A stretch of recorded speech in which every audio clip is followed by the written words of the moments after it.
இந்த நோட் மேக்கிங்கை பொறுத்தவரை நான் வந்து ஒரு டிஃப்ரெண்ட்டான ஸ்ட்ராட்டஜியை ஆப் பண்ணேன். நார்த்தில் நிறைய பசங்க வந்து இதை பண்ணுறாங்க.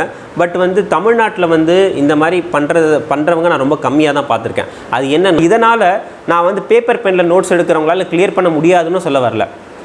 என் கூட கிளியர் பண்ணவங்க எல்லாருமே 90% ஆஃப் த பீப்புள் பேப்பர் பெனில் நோட்ஸ் எடுத்தவங்க தான். ஆனால் அதை விட ஒரு சுலபமான வழி, உங்களோட ப்ரிப்பரேஷனை ஈஸியாக்குற வழி ஒன்று இருக்குது அப்படின்னு தெரிவிக்கிறதுக்காக தான். அதுவும் இல்லாமல் இந்த நோட்ஸ்லாம் வந்து கிட்டத்தட்ட அழியாத நோட்ஸ்ன்னு நான் சொல்லுவேன். எதனாலனா, நம்ம ஒரு புக்கு வச்சுருப்போம். நம்ம வந்து முக்கியமாக ஸ்டூடெண்ட்ஸ் ஃப்ரம் அதர் டிஸ்ட்ரிக்ட்ஸ், சென்னைக்காக வந்து இன்ஸ்டியூட்டுக்காக நிறைய பேர் படிக்க வருவாங்க, இல்லை டெல்லி போய் படிப்பாங்க. அவங்கெல்லாம் வந்து ஒரு பெரிய லாட் ஆஃப் புக்ஸ் வந்து கேரி பண்ணிகிட்டே போவாங்க. ஆனால் வந்து டிஜிட்டல் நோட்ஸாக நீங்கள் எடுத்துக்கிட்டிங்கன்னா, நீங்கள் எத்தனை அட்டெம்ப்ட் போனாலும் சரி, எங்கே போய் படித்தாலும் சரி, நோட்ஸ் நீங்கள் கரண்ட் அஃபேர்ஸ் வந்து நிறைய பேர் தனியாக நோட்ஸ் எடுப்பாங்க. ஆனால் நான் அதை முடிஞ்ச அளவுக்கு எப்படி என்னோடய ஸ்டாட்டிக்ஸோட இணைக்கிறதுன்னு பார்த்துட்டு அந்த இடத்துலலாம் இந்த நோட்ஸை கொண்டு வந்து நான் சேர்த்து வச்சுப்பேன். அப்படி இருக்கும்போது எனக்கு கடைசியாக இது நான் எதுக்காக சொல்கிறேன்னா, நிறைய பேர் வந்து டிஜிட்டல் நோட்ஸ்னால் வந்து ரொம்ப வந்து அது நம்மளால் முடியாது, ரொம்ப கஷ்டம், யார் உட்காந்து டைப் பண்ணுறதுன்னு நினைப்பாங்க. ஆனால் உங்களுக்குலாம் இந்த ஒரு விஷயத்தை பதிவு செய்ய விரும்புகிறேன். நான் எந்த டைப் ரைட்டிங் கிளாஸ்க்கும் போனதில்லை. எனக்கு வந்து இப்போ நான் என்னோடய அப்பா அம்மா 2 பேருமே டைப் ரைட்டிங் படித்தவங்க. நான் என்னோடய ஸ்கூல் டைம்ஸில் ஏதாவது ப்ராஜெக்ட் ஏதாவது பண்ணணுன்னா நான் டைப்பே பண்ண மாட்டேன். ஏன்னா எனக்கு வந்து ஏ எங்கே இருக்குது, பி எங்கே இருக்குதுன்னு கூட தெரியாது. எங்கள் அப்பா அம்மா கிட்ட சொல்லி தான் அவங்கள டைப் பண்ண சொல்லுவேன். ஆனால் நான் வாசித்து சொல்கிறேம்மா, நீ டைப் பண்ணுமா அப்படின்னு சொல்லிட்டு எங்கள் அம்மா கிட்ட சொல்லுவேன். ஆனால் கொஞ்சம் கொஞ்சமாக with no knowledge in the letters, இந்த லெட்டர் எங்கே இருக்குதுன்னு கூட தெரியாமல் நான் அதை ஃபுல்லாக இந்த மாதிரி டிஜிட்டல்லே நோட்ஸ் எடுத்துட்டா எனக்கு ரைட்டிங் ப்ராக்டிஸே இருக்காது, மெயின்ஸில் நான் என்ன பண்ணுவேன் அப்படின்னு சொல்லிட்டு நிறைய பேர் வந்து என்கிட்ட கேள்வி கேட்டிருக்காங்க. ஆனால் அவங்களுக்குலாம் நான் என்ன சொல்ல வரேன்னா, நம்ம நோட்ஸ் எடுக்கிறதும் எக்ஸாமில் ஒரு ஆன்சர் எழுதுறதும் கம்ப்ளீட்லி டிஃப்ரெண்ட். நீங்கள் நல்லா பார்த்தீங்கன்னா தெரியும். அண்ட் கம்மிங் டு ஆப்ஸ், எந்த மாதிரியான அப்ளிகேஷன்ஸ்லாம் யூஸ் பண்ணனா, நான் வந்து கிரியேட் ஷார்ட்கட் அப்படின்னு சொல்லிட்டு ஒரு ஆப்ஷன் இருக்குது எல்லா ஃபைல்லையுமே. இது எதுக்கு இந்த ஆப்ஷன் மெயினாக யூஸ் ஆகும்னா, நிறைய பேருக்கு ஒரு டவுட் வரும். நீங்கள் நோட் மேக்கிங் பண்ணுறீங்க, எனக்கு அதை ஆர்கனைஸ் பண்ணுறது கஷ்டமாக இருக்குது. ஃபார் எக்ஸாம்பிள் டிசாஸ்டர் சாப்டர் எடுத்துக்கிட்டோன்னா, ஜாகிரபி யூத் பேப்பரின் இனிய வணக்கம். யூத் பேப்பர் நண்பர்களுக்கு வணக்கம். என் பேர் விக்னேஷ். இப்போ நடந்து முடிஞ்ச குடிமைப்பணி தேர்வில் வந்து நான் ஆல் இண்டியா ரேங்க் 314 வாங்கியிருக்கேன். யூபிஎஸ்சி ப்ரிப்பரேஷன் அப்படின்னு வரும்போது நோட் மேக்கிங்கிறது அது ஒரு க்ரூஷியல் பார்ட் ப்ளே பண்ணுது. நோட் மேக்கிங் ஏன் முதல்ல இம்பார்ட்டன்ட் பார்த்தீங்கன்னா, நமக்கு இங்கே ஸ்டெடியான ஸ்டாண்டர்ட் சோர்ஸ்ன்றது பார்த்திங்கன்னா நிறைய சப்ஜெக்ட்டுக்கு இல்லை. நம்ம ஒவ்வொரு சாப்டருக்குமே ஒரு சப்ஜெக்ட்டுக்கு இல்லாமல் ஒவ்வொரு பர்டிகுலர் சாப்டருக்குமே ஒவ்வொரு இடத்துல போய்ட்டு நம்ம ரிசோர்ஸ் கலெக்ட் பண்ணி அதிலிருந்து வந்து நமக்கு எது தேவையோ தேவையில்லையோ அதை நம்ம ஒரு இடத்துல எடுத்து வைக்கணும். இது வந்து ஒரு சாப்டருக்கு இல்லை, பல சாப்டருக்கு பண்ணணும். அப்போ கடைசியாக ஒரு நாள் வந்து நம்ம மெயின்ஸுக்கோ ப்ரிலிம்ஸ்க்கோ நம்ம ரிவைஸ் பண்ணும்போது ஆப்வியஸாக நமக்கு ரிசோர்ஸ் வந்து ரொம்ப அதிகமாக இருக்கும். ஆனால் அதை ரிவைஸ் பண்ணுற டைம் வந்து ரொம்ப கம்மியாக இருக்கும். அப்போ அதை வந்து நம்ம அந்த சேலஞ்சை வந்து எதிர்கொள்ளணும்னா அதுக்கு பெஸ்ட் வே நோட் மேக்கிங் தான். இந்த நோட் மேக்கிங்கை பொறுத்தவரை நான் வந்து ஒரு டிஃப்ரெண்ட்டான ஸ்ட்ராட்டஜியை ஆப் பண்ணேன். நார்த்தில் நிறைய பசங்க வந்து இதை பண்ணுறாங்க. பட் வந்து தமிழ்நாட்டில் வந்து இந்த மாதிரி பண்ணுறவங்க நான் ரொம்ப கம்மியாக தான் பார்த்துருக்கேன். அது என்னென்னா, என்னோடய நோட்ஸ் எல்லாமே நான் என்னோடய லேப்டாப்பில் தான் எடுத்திருக்கேன். எங்கேயுமே நான் வந்து பென் அண்ட் பேப்பர் வச்சு நான் வந்து நோட்ஸ் எடுத்ததே இல்லை. இதுக்கு வந்து நிறைய ரீசன்ஸ் இருக்குது. நான் என்னென்னு ஒன்று சொல்கிறேன். ஃபஸ்ட்டு விஷயம், நான் ஏற்கனவே சொன்ன மாதிரி நமக்கு ஒரு விஷயம் வந்து ஒவ்வொரு இடத்துலேருந்து நோட்ஸ் எடுக்கிறோம் இல்லையா, ஒவ்வொரு இடத்துலையும் வந்து காமன் கண்டென்ட்ன்றது இருக்கும். இப்போ பெஸ்ட் எக்ஸாம்பிள் வந்து பார்த்திங்கன்னா, இந்தியாவோட ஃபிசிக்கல் ஜியாகிரஃபி பற்றி நீங்கள் படிக்க ஆரம்பிச்சிங்கன்னா உங்களுக்கு கிளாஸ் 6 ஜியாகிரஃபியில் வந்து இந்தியாவோட ஃபிசிக்கல் ஜியாகிரஃபி ஃபீச்சர்ஸ் இருக்குது. அதே மாதிரி கிளாஸ் 9லேயும் வந்து இந்தியாவோட ஃபிசிக்கல் ஜியாகிரஃபி ஃபீச்சர்ஸ் இருக்குது. அதே போல் கிளாஸ் 11லேயும் வந்து இந்தியாவோட ஃபிசிக்கல் ஜியாகிரஃபி ஃபீச்சர்ஸ் இருக்குது. அப்போது இது மூணுத்துலேயுமே வந்து பார்த்திங்கன்னா ஒரே டாப்பிக்கு, ஆனால் ஒரே கண்டென்ட் இல்லை. ஒரே டாப்பிக்கு கொஞ்சம் கண்டென்ட் சேமாக இருக்கும், ஆனால் வேறு மாதிரி இருக்கும். அப்போ இது எல்லாத்தையுமே வந்து நான் டக்குன்னு எனக்கு வந்து ஆர்கனைஸ்டாக நோட்ஸ் எடுக்கணும்னா அதுக்கு பெஸ்ட்டு பெட் வந்து லேப்டாப் தான். நான் வந்து என்னோடய பேப்பரில் நான் எழுத ஆரம்பித்தேன்னா நான் எழுதிக்கிட்டே இருப்பேன். எனக்கு வந்து டைம் எப்போ போகும்னு தெரியாது. கரெக்டாக எனக்கு ஏதோ ஒரு புது பாயிண்ட் வந்து இங்கேருந்து நான் எடுத்திருக்கேன், இதை நான் இந்த இடத்துல தான் சேர்க்கணும்னு நினச்சா என்னால் சேர்க்க முடியாது. சில பேர் என்ன பண்ணுவாங்கன்னா ரொம்ப ஸ்பேஸ் விட்டு எழுதுவாங்க, குட்டியாக எழுதுவாங்க. அப்போ நம்ம சேர்த்துக்கலாம்னு நினைப்பாங்க. ஆனால் இந்த எல்லா பிரச்சனையுமே சால்வ் பண்ணுறது தான் இந்த டிஜிட்டல் நோட்ஸ். அதே மாதிரி நீங்கள் வந்து இந்த ப்ரிப்பரேஷனில் வந்து இது ஒன் டைம் ப்ரிப்பரேஷன் இல்லைங்க. நீங்கள் வந்து ஃபஸ்ட் என்சிஆர்டி படிப்பீங்க, அதுக்கப்புறமா ஜாகிரஃபிக்கு ஜிசி லியாங் படிப்பீங்க, அப்புறமா வேறு நிறைய டெஸ்ட் சீரிஸ்லாம் அட்டன் பண்ணுவீங்க. ஒவ்வொரு டெஸ்ட் சீரிஸில் ஒவ்வொரு புது கொஸ்டின் நீங்கள் பார்ப்பீங்க. அப்போ அந்த கொஸ்டின் பார்த்துட்டு ஐயோ இதை பற்றி நம்ம நோட்ஸில் எடுக்கலையே, நம்ம வந்து ஆட் பண்ணலாம்னு நினைப்பீங்க. ஆனால் வந்து பார்க்கலான்னு பார்க்கும்போது அங்கே இடம் இருக்காது.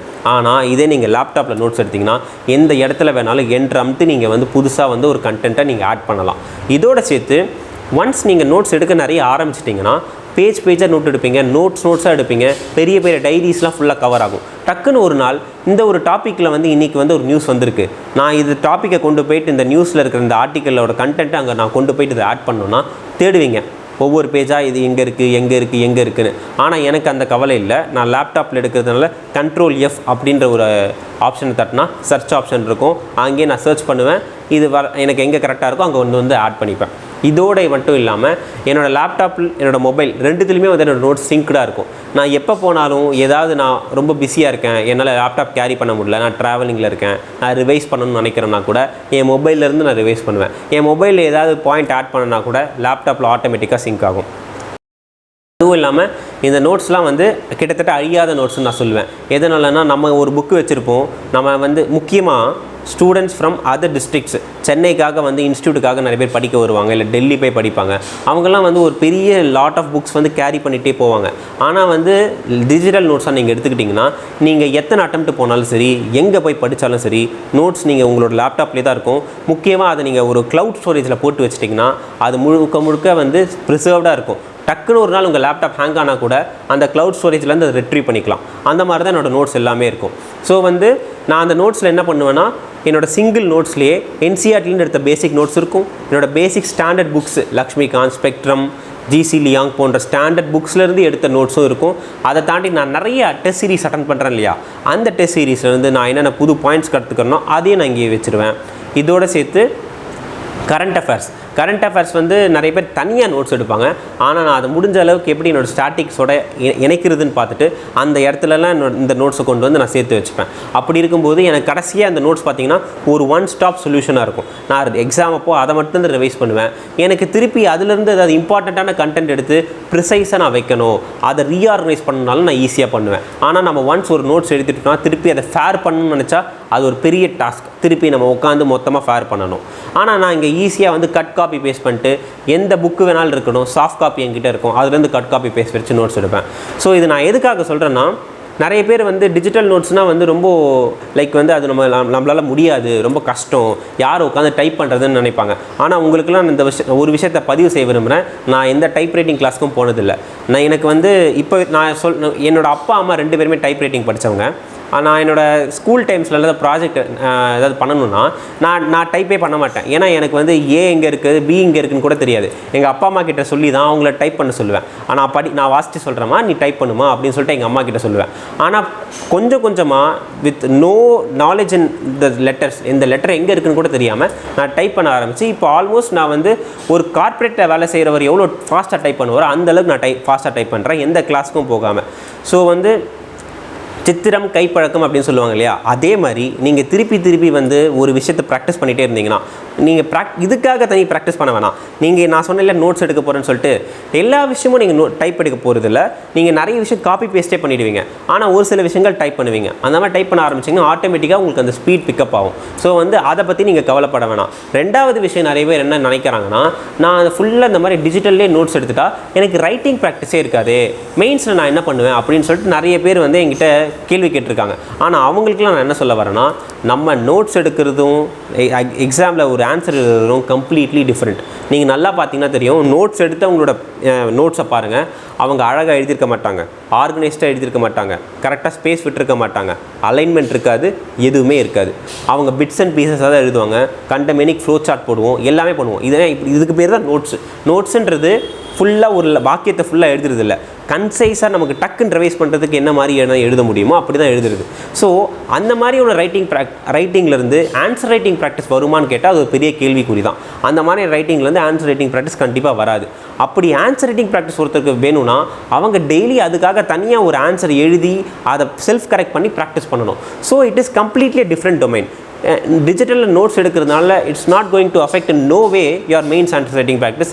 அதுக்கு பெஸ்ட் எக்ஸாம்பிள் நான் வந்து ஜிஎஸ் ப்ளஸ் எஸ்ஏல கிட்டத்தட்ட வந்து 550 நினைக்கிறேன், எனக்கு அந்த மாதிரி கிட்ட மார்க்ஸ் எடுத்திருக்கேன். ஸோ வந்து எல்லா ஜிஎஸ் பேப்பர்லேயும் ஆல்மோஸ்ட் 100 க்ளோஸ் டு 100 சில 100க்கு மேலேயும் எடுத்திருக்கேன். ஸோ வந்து எனக்கு வந்து அந்த ரைட்டிங் ப்ராக்டிஸ்லையோ அதில் வந்து எந்த விதமான குறைபாடும் வந்ததில்லை. இன்ஃபேக்ட் ஒவ்வொரு ஜிஎஸ் பேப்பர்லேயும் வந்து கிட்டத்தட்ட 10 நிமிஷத்துக்கு முன்னாடி நான் பேப்பர் முடிச்சுட்டு நான் வந்து உட்காந்து அண்டர்லைனும் பண்ணியிருக்கேன்.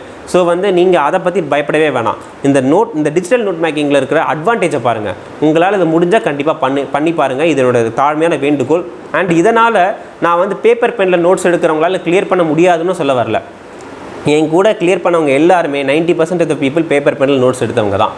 ஆனால் அதை விட ஒரு சுலபமான வழி, உங்களோட ப்ரிப்பரேஷனை ஈஸியாக்கிற வழி ஒன்று இருக்குது அப்படின்னு தெரிவிக்கிறதுக்காக தான் இதை நான் சொல்கிறேன். என்னை பொறுத்த வரைக்கும் லேப்டாப் ஒன்று இருந்துச்சுன்னா அது வந்து ரொம்ப பெஸ்ட்டுங்க. எப்போவுமே நோட் மேக்கிங்க்கு. மொபைலில் வந்து நோட் மேக்கிங்கிறது இட்ஸ் நாட் ரியலி பாசிபிள். எதனாலனா நீங்கள் வந்து லேப்டாப்பில் வந்து நிறைய ஷார்ட்கட்ஸ் இருக்குது. ஜென்ரலாக நான் வந்து லேப்டாப்பில் நோட் மேக்கிங் பண்ண கற்றுக்கிட்டதே எப்படின்னா ஷார்ட்கட்ஸ் பேஸ் பண்ணி தான். ஒரு டேப்லேருந்து இன்னொரு டேபுக்கு எப்படி மாறுது, டக்குன்னு கட் காப்பி பேஸ்ட் எப்படி பண்ணணும், ஒரு விஷயத்தை எப்படி ஃபார்மேட் மாற்றுறது, இந்த ஷார்ட்கட்ஸ்லாம் வந்து நான் தனியாக போயிட்டு கூகுளில் சும்மா what are the easily available shortcuts அப்படின்னு போட்டு தான் நான் கற்றுக்கிட்டேன்.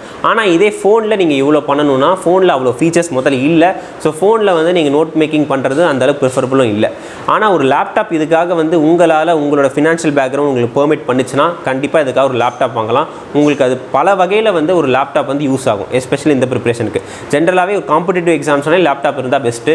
அண்ட் இந்த லேப்டாப் எந்த வகையில் வீணாக போகாது. ஏன்னா நீங்கள் ட்ரைனிங்க்கு போகும்போது உங்களுக்கு ட்ரைனிங் லபாஸ்னாலேருந்து மெயில் வரும்போது அவங்க ஒரு லேப்டாப் கண்டிப்பாக கொண்டு வாங்கனே சொல்கிறாங்க. அதனால் இப்போ வாங்குகிற லேப்டாப் கண்டிப்பாக உங்கள் ட்ரைனிங்க்கும் யூஸ் ஆகும். அதனால் அதை பற்றி நீங்கள் வந்து பயப்பட வேணாம். அந்த ரிசோர்ஸ் என்றைக்கு யூஸ் ஆகும். ஸோ நீங்கள் லேப்டாப்பில் பெஸ்ட்டு பண்ணுங்கள். அண்ட் கம்மிங் டு ஆப்ஸ், எந்த மாதிரியான அப்ளிகேஷன்ஸ்லாம் யூஸ் பண்ணனா நான் வந்து எம்எஸ் வேர்டு தாங்க யூஸ் பண்ணேன். வேறு பெருசாக எதுவும் யூஸ் பண்ணல. ஆனால் உங்களுக்கு நான் என்ன சஜஸ்ட் பண்ணுறேன்னா ஒன் நோட், எவர் நோட்டுன்னு சில அப்ளிகேஷன்ஸ்லாம் இருக்குது. அதெல்லாம் நோட் மேக்கிங்காகவே இருந்த அப்ளிகேஷன்ஸ். ஆனால் எனக்கு வந்து நான் ஸ்டார்டிங்கில் இது பண்ணதுனால எனக்கு பெருசாக இந்தளவுக்கு யாரும் கைடன்ஸ் தராதனால நான் எம்எஸ் வேர்டில் ஆரம்பித்தேன்.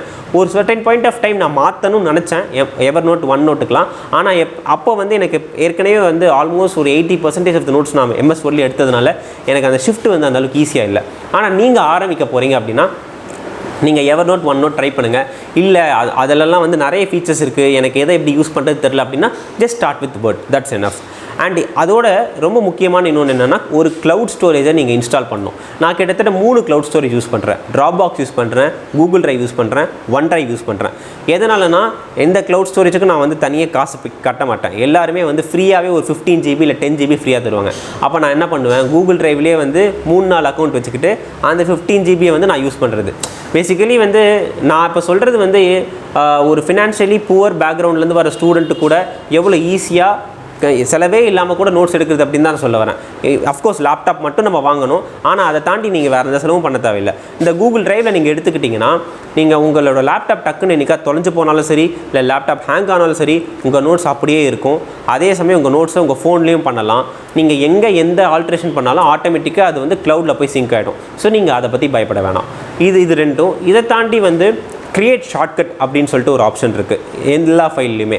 இது எதுக்கு இந்த ஆப்ஷன் மெயினாக யூஸ் ஆகும்னா, நிறைய பேருக்கு ஒரு டவுட் வரும், நீங்கள் நோட் மேக்கிங் பண்ணுறீங்க, எனக்கு அதை ஆர்கனைஸ் பண்ணுறது கஷ்டமாக இருக்குது. ஃபார் எக்ஸாம்பிள் டிசாஸ்டர் சாப்டர் எடுத்துக்கிட்டோன்னா ஜியாகிரஃபிலையும் டிசாஸ்டர் இருக்குது, டிசாஸ்டர் மேனேஜ்மெண்ட்லேயும் வந்து டிசாஸ்டர் பற்றி இருக்குது.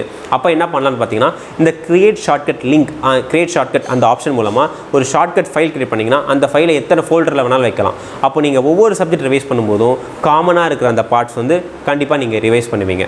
ஸோ இதெல்லாம் தான் வந்து பேசிக்ஸ் டிஜிட்டல் நோட் மேக்கிங்க்கு.